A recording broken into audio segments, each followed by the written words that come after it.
Hi everyone! Another day, another vlog! Samahan niyo ulit kami dahil nga gagawa kami ng nagtitrend na Milo bread ni Fiang. Masarap. Masarap. Natakam nga ang mga person sa Milo bread ni Fiang na palaging dumadaan sa FYP.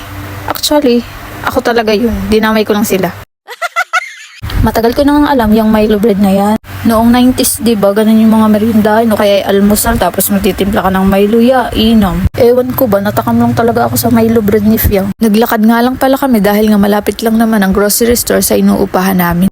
After minutes nga, nandito na pala kami, kaya naman bumili na kami ng mga dapat namin bilhin.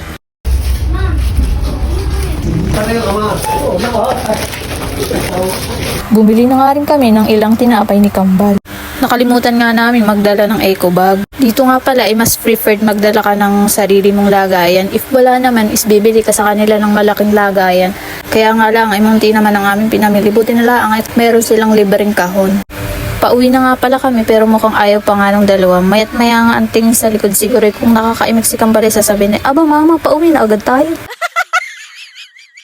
Umiyak nga talaga yung dalawa pagka uwi namin. Hindi ko na nga lang dinobidyohan at bakit bibidyohan ko pa? Inamo-amo ko na nga lamang para tumigil na. Maya-maya nga ay hugasan ko na nga din pala itong paglalagyan namin ng Milo. Isasali ko na nga din dito para magamit na din namin. Nagbihis na nga muna ako dahil nga binabawi na ni Fiang yung kanyang damit. Tsari! Habang nagbibihis nga ako ay nagmumukbang na pala ring dalawa. Kaya pala tahimik ay. Kaya naman, gumawa na nga pala ako ng Milo bread. Katabi ko nga dyan ang mga taga-tikim ko. Gumawa nga lang ako ng 3 dahil nga kakain pa kami ng kanin mamaya. 2 dry Milo bread at isang papainitan ko nga lang pala sa kawali ang gagawin ko. Wala nga pala kaming oven kaya naman ikakawali ko are. Hoy, pwede yan, huwag kayong maarte. Pinainit ko nga lang pala yan ng 30 seconds at okay naman ang kinalabasan. Tikiman time na nga pero yung isang taga-tikim ko pala ay nasa ilalim na ng lamesa.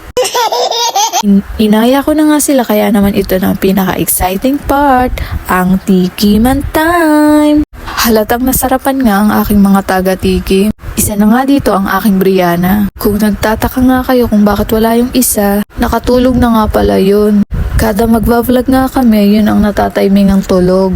Nung unang beses na nag-vlog nga kami ay tulog din yun. Kaya naman si Brianna lagi ang nagwawagi sa kainan. Isa na nga rin pala sa taga-tikim ko ang aking second tata. Masarap. Masarap. Masarap naman siya lalo na kung mas maraming Milo. Hindi rin naman siya nakakaumay lalo na kung mahilig ka sa matatamis. Dry Milo bread nga pala yung natikman ko. Hindi ko na rin natikman yung pinainit ko sa kawali. Asawa ko nga palang kumain, hindi ako binigyan. Buti na lang at wala tayo sa bahay ni kuya. Kung hindi, 2 points ka sa akin. Ay, sarap! Ang tap! Yun lang. Try nyo na din tong Milo bread ni Fiang. Pa-like, follow, and share. Thanks for watching. Yeah.